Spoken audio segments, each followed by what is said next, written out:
अस्सलाम वालेकुम नाजरीन, करंट टीवी न्यूज़ में आपका खैर मकदम है। मैं आपका दोस्त शेख यूसुफ। आइए नजर डालते हैं आज की खबर पर।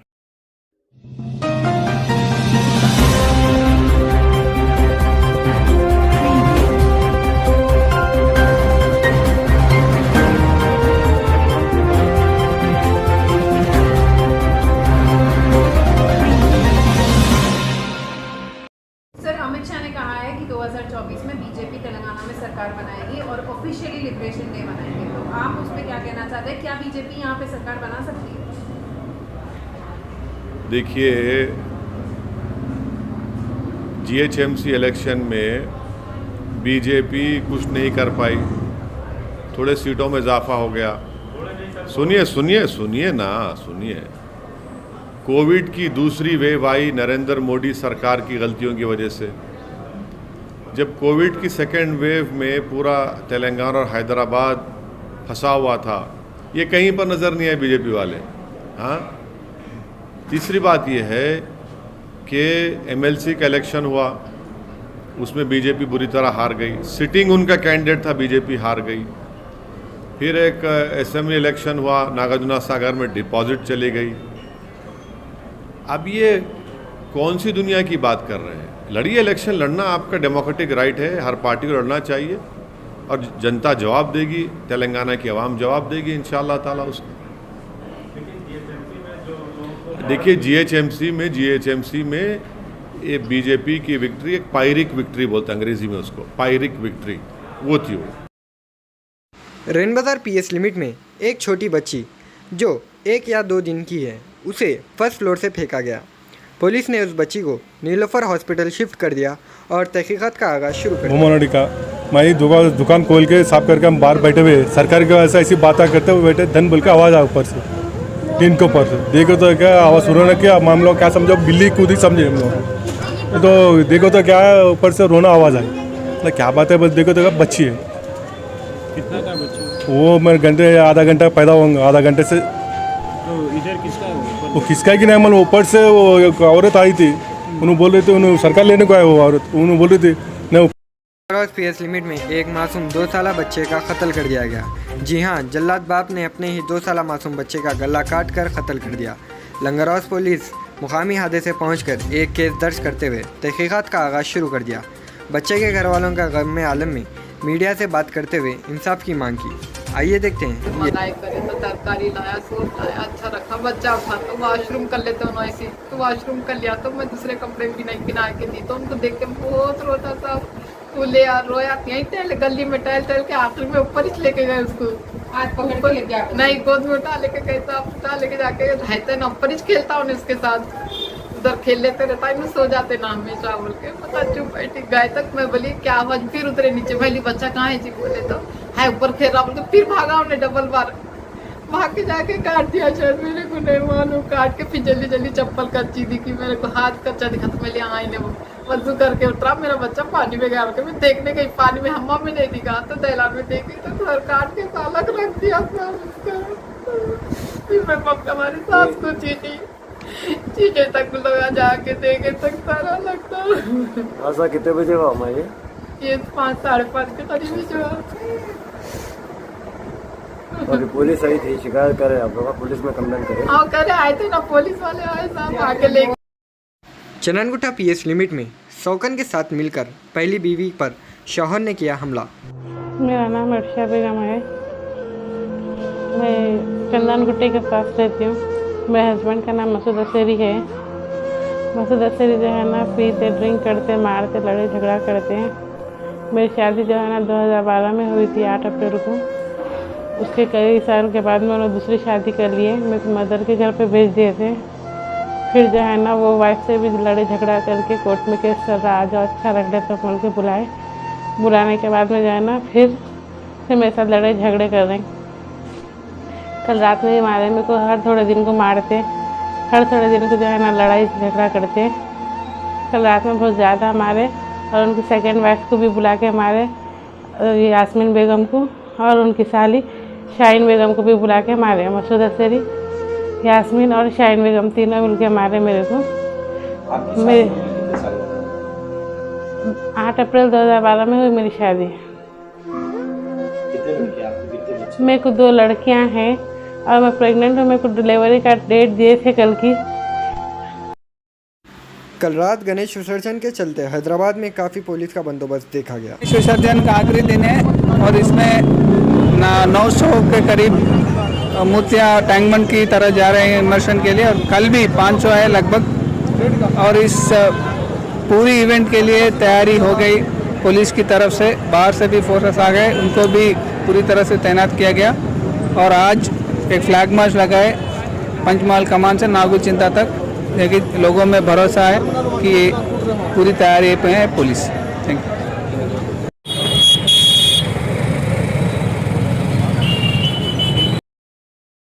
हस्बैंड ने किया अपने वाइफ बानो बेगम का कत्ल।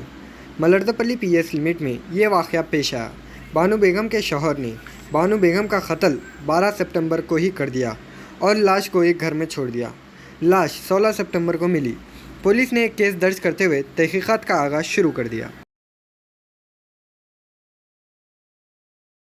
है हर हमेशा मेरे घर में रहती थी। 3-4 साल से शादी जब से मेरे घर में थी। अच्छा बुरा सब मैं ही मेरे भैया मिलके देख लेते थे। इतना के कभी भी जाना आना दोनों का था, जाते आते थे, समझ के यही भरोसे पे छोड़ डाली मैं। इतना को शाम में हम दोनों जाके गच्चुप खा लेके आए। गच्चुप खा के आके उस तोते में 10:30 को आया उसका मर्द आया, सीढ़ियों पे बैठा हुआ था। बैठ के मैशोरम के इलाके में एक शादीशुदा खातून का मौजूदा हालत में मौत वाक़ई हो गई। ख़ानदान वालों का कहना है कि ये कत्ल की वारदात है। मैशोरम पुलिस ने एक केस दर्ज करते हुए तहकीकात का आगाज़ शुरू कर दिया।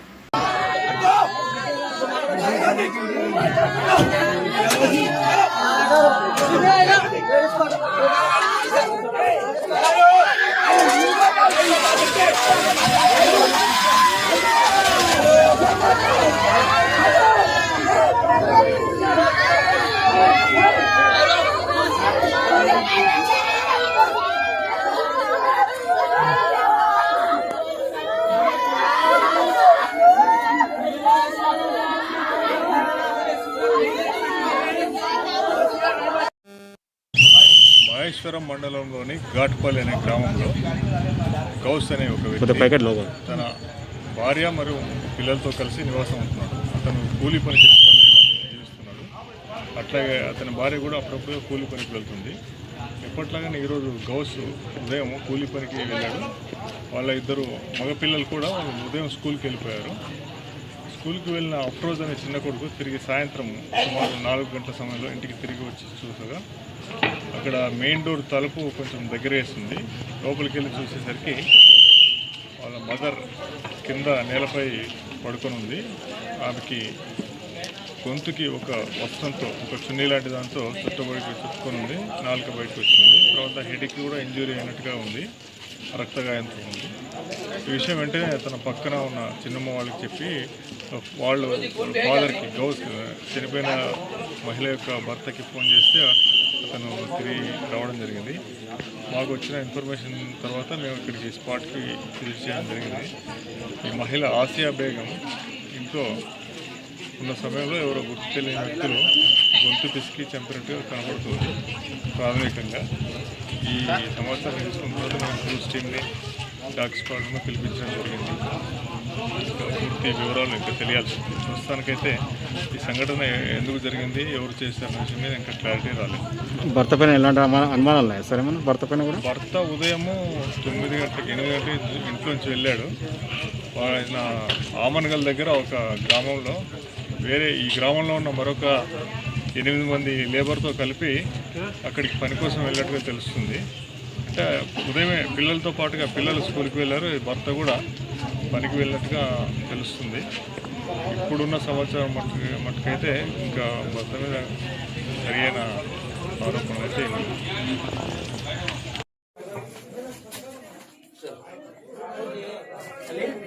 इधर चले जाना, मैं साथ लेके अंदर ऊपर एक जनों को छोड़ो, बोलो गाड़ी में।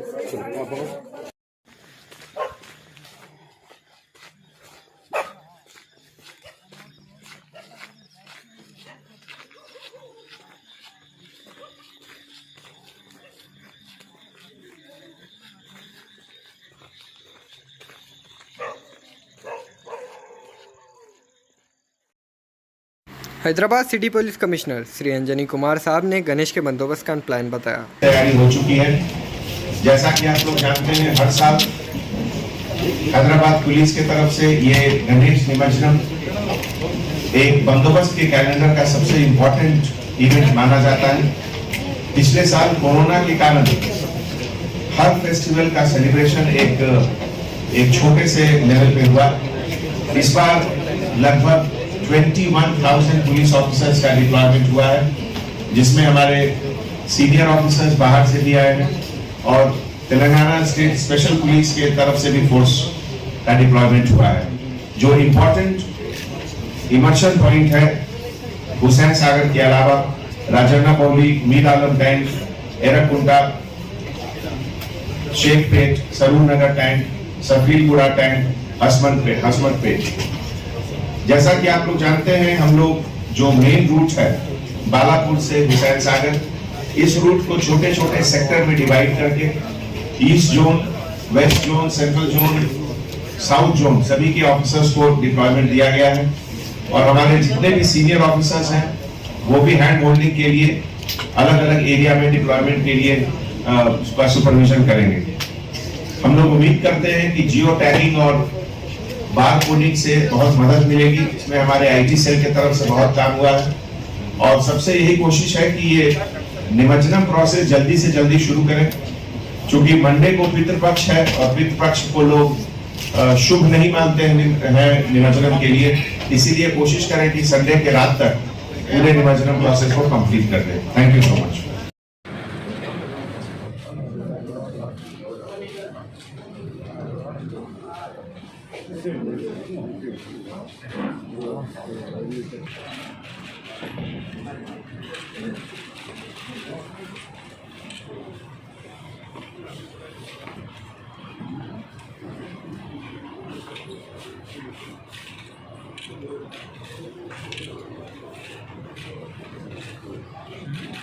चेयर तो नहीं కదా ऑल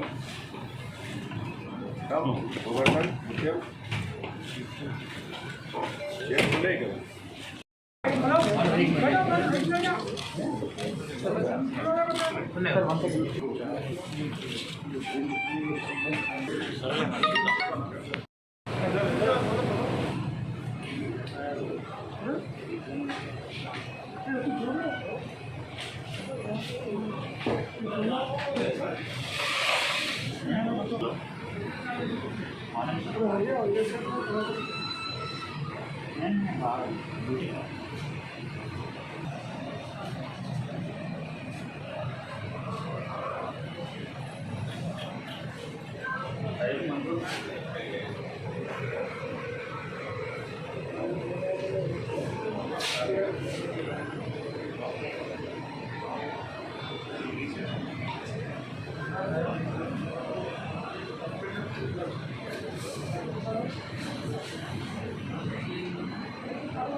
आज उम्र कैद काटने वाले यासीन खान की मां का इंतकाल होने पर उनके फैमिली मेंबर्स ने वहां के एमएलए कौसर मोहिउद्दीन से मुतालबा किया और कहा कि मां की आखिरी ख्वाहिश थी कि अपने बेटे को देखे और बेटे की भी बहुत ख्वाहिश थी कि अपनी मां को देखे।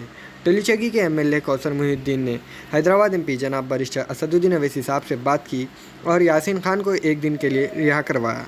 जो है सो उनसे परमिशन लेके जो है सो उनके आखिरी रस्मात के दीदार कराने के लिए जेल से लाए थे। हम बहुत शुक्रगुजार हैं कि मेरे बाजू यासीन भाई के बड़े भाई हैं और इधर बाजू छोटे भाई हैं और हम सारे लोगों के बहुत शुक्रगुजार हैं जो आखिरी रस्मात के टाइम दीदार कराने के लिए लेकर आए।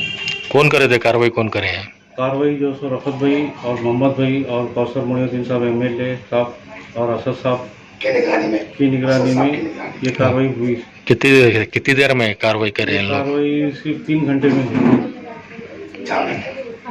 नहीं 3-4 उनको तेला उनको देने के बाद में कितने दिन में, कितनी देर में उनको ले लेके आए? 3-4 घंटे में लेकर आए। 4 घंटे में लेकर आए। अच्छा, कितने घंटे तक थे उन्होंने? 3 घंटे तक यहाँ। आप लोग क्या चाह रहे हैं?